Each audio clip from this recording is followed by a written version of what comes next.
Chapter 4. Kitty pulled back from him, her violet blue eyes flashing dangerously. "You've got your nerve, Pat Stevens."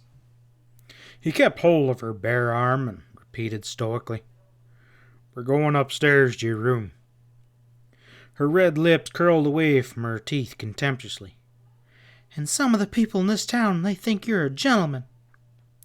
Pat laughed shortly and started pulling her towards the door leading into the lobby. Being sheriff and gentleman don't always work together sometimes. She hung back and turned her head to call to the crowd of admirers behind her.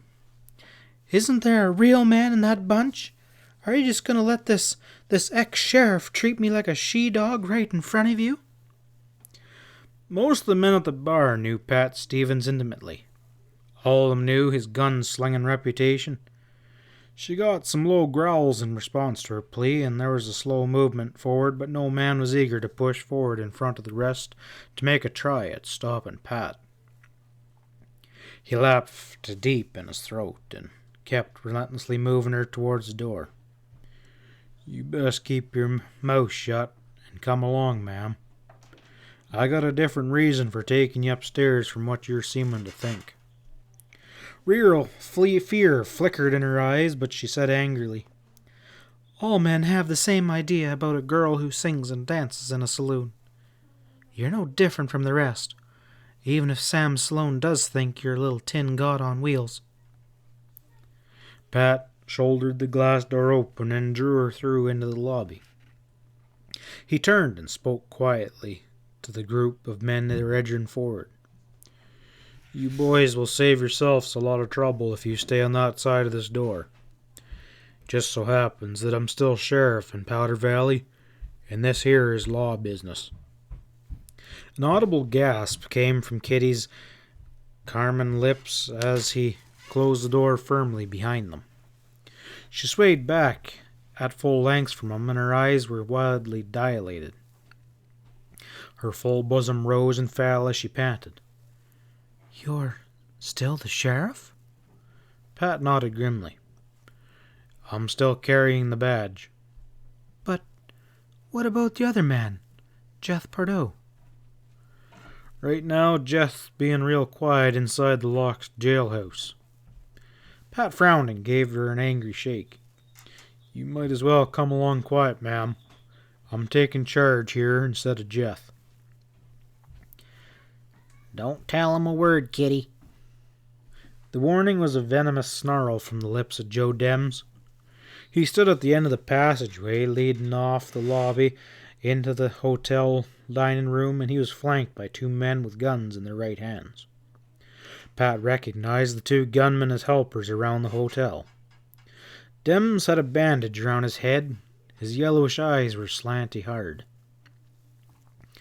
Pat said quietly, "You're a fool, Dems. This won't get you anywhere but in jail along with Jeff Pardo. There's still law here in Dutch Springs." Dems replied, "I'm playing my own cards, Stevens. You keep your guns on 'em, boys." He stepped forward slowly, and his gun hand stayed behind, covering Pat. "Did you hear what he said, Joe?" Kitty spoke swiftly. "He's still the sheriff." Dems grated. "I said keep your mouth shut." He stopped in front of her and warned Pat, "You better let go of her arm."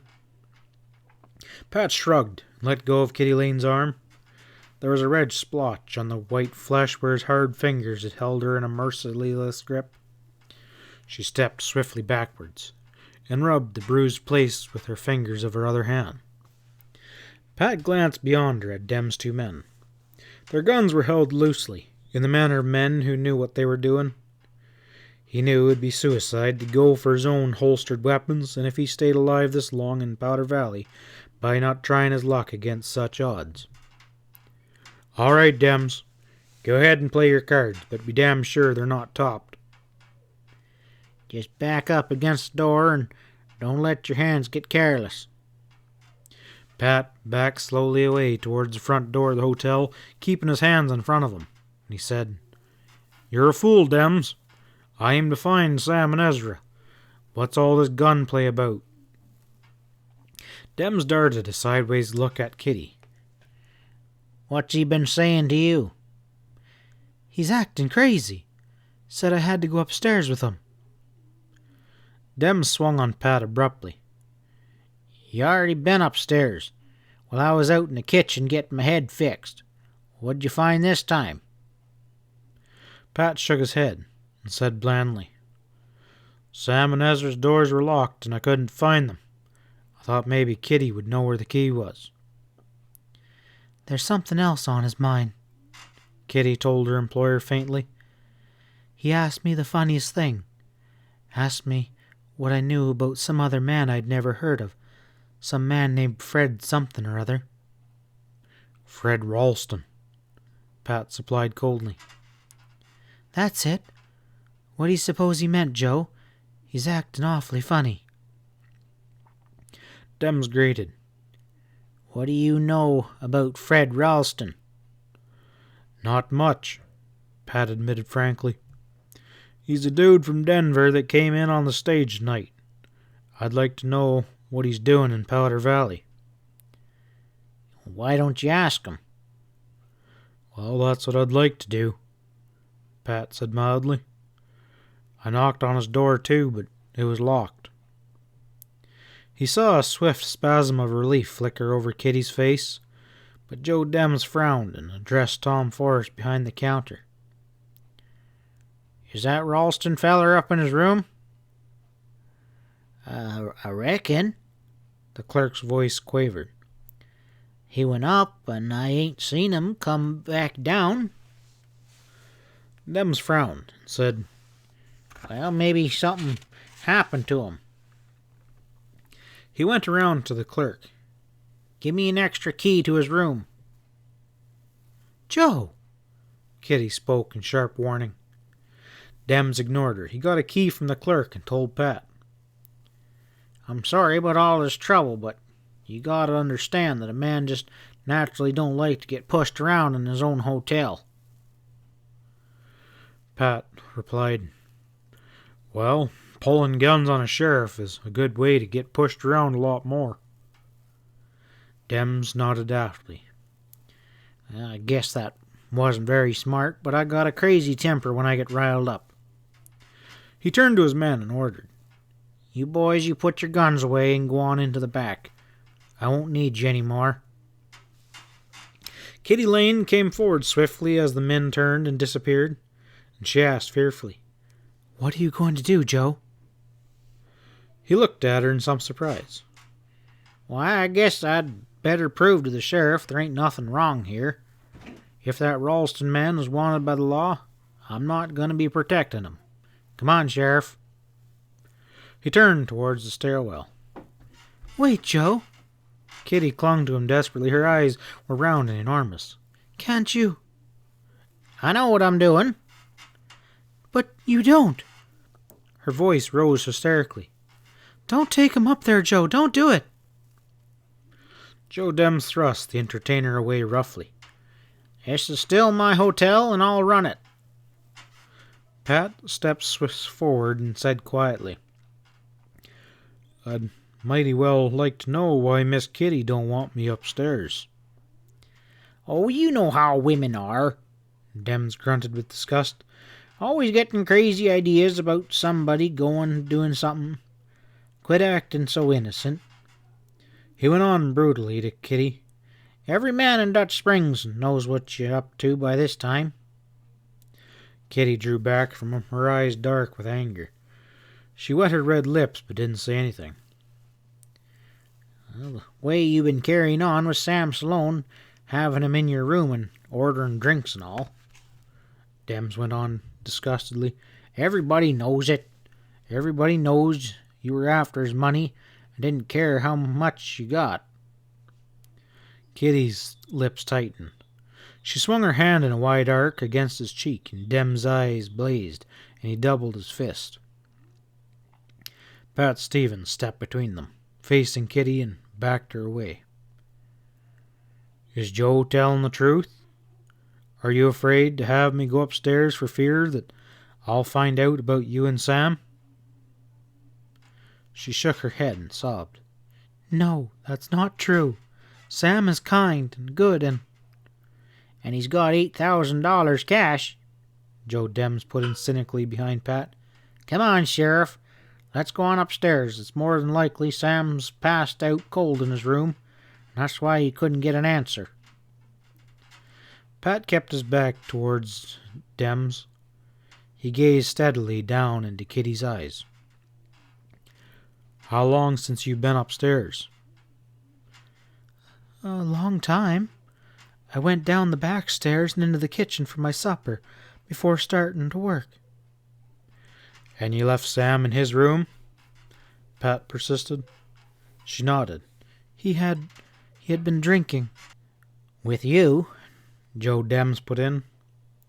She looked past Pat at Dems with a look of hatred at his face. She faltered. "I had a couple drinks with him before we went upstairs." "I'm not talking about those drinks. I'm talking about the bottle that you hit together in your room." There was a grating anger in Dem's voice, another note that puzzled Pat. The hotel proprietor sounded as though it hurt him to say it, as though he was rubbing salt in a raw wound repeated by his accusation of intimacy between Kitty Lane and Sam. He sounded, by God, Pat thought, like a jealous man. He turned on Dems and said, "You don't like the way that Kitty was carrying on with Sam?" "It ain't good for business," growled Dems.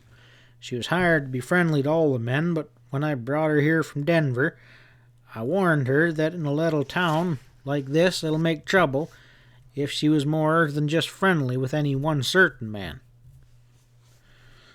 "So you tried to make her leave Sam alone?" "I kept telling her that paying attention to so much to Sam wasn't being good for business." "Are you sure that was your only reason?" "What do you mean?" "I mean that you were sore because you wanted Kitty for yourself." Pat swung about at the sound of the gas from Kitty. "Wasn't that it?" he probed. She caught her underlip between her teeth and shook her head wearily. "Why are you asking all these questions? What business is it of yours?" "Sam's my best friend. If he's in any kind of trouble, I'm going to be backing him up." "What kind of trouble?" Kitty said faintly. "That's what I reckon we'll find out when we go upstairs. How about it?" Pat urged. "Hasn't Joe Dems tried to be more than just a boss since you've been working for him here in Dutch Springs?" "You're talking a lot of things you don't know nothing about," Dems put in. "Kitty happens to be a married woman. Do you think I'd be fool enough to make love to her?" "Joe, you shouldn't," Kitty gasped. "Is that right?" Pat pounded the question at her. Bright color flamed her cheeks and dimmed the artificial rouge. "Suppose it is." "Why didn't you tell anyone here in town?" Kitty threw her head back and asked scornfully, "How many men would have come here to drink and dance with me if they had known? My job depended on being popular." "So you tricked them all," Pat said in deep disgust. "Well, it's a hell of a way to make a living, ma'am.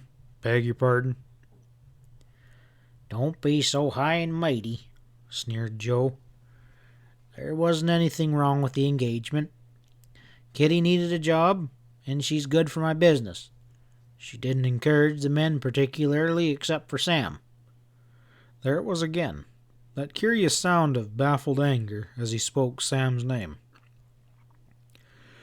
"It's not my business what anyone does as long as they stay inside the law," Pat admitted sourly, "but some things don't smell good in my nose even if they ain't criminal." He shrugged his shoulders and sighed. "All right, we're getting nowhere in a hurry standing here talking. We'll all go upstairs and maybe both of you will decide it'll be better to tell the truth." He stepped back politely and motioned for Kitty to proceed up the stairwell. She hesitated and glanced quickly at Joe Dems, but his face remained stonily emotionless. She wet her lips with the tip of her tongue and then went past Pat, slowly keeping her face averted and not looking at him. Dems took her arm, and they started up together. The front door of the hotel burst open to admit a running man that was an excited young cowboy. He slithered to a stop and shouted, "Sheriff! The bank's been robbed! Come on, quick!" Pat whirled to face him. "What's that?" "The bank! It's been robbed! I seen 'em just now, breaking in the back door. You can catch 'em if you hurry." Pat ran to the door leading into the saloon and shouted loudly, "Listen, every one of you deputized. Every man that's got a gun, come and help me surround the bank. That is, all except you, Harold Morgan." He singled out one of his close neighbors, a sober, steady rancher who had been drinking less than the others in the saloon. "You go upstairs, Morgan, and stand guard at room 15 and the next one to it. That's Kitty Lane's room. Don't be letting anyone in or out. The rest of you, come on around the back way and be quiet about it. We can circle around behind the bank before anyone knows we're coming." He trotted across the saloon floor to the rear exit, and 24 armed men swarmed after him eagerly. End of Chapter 4.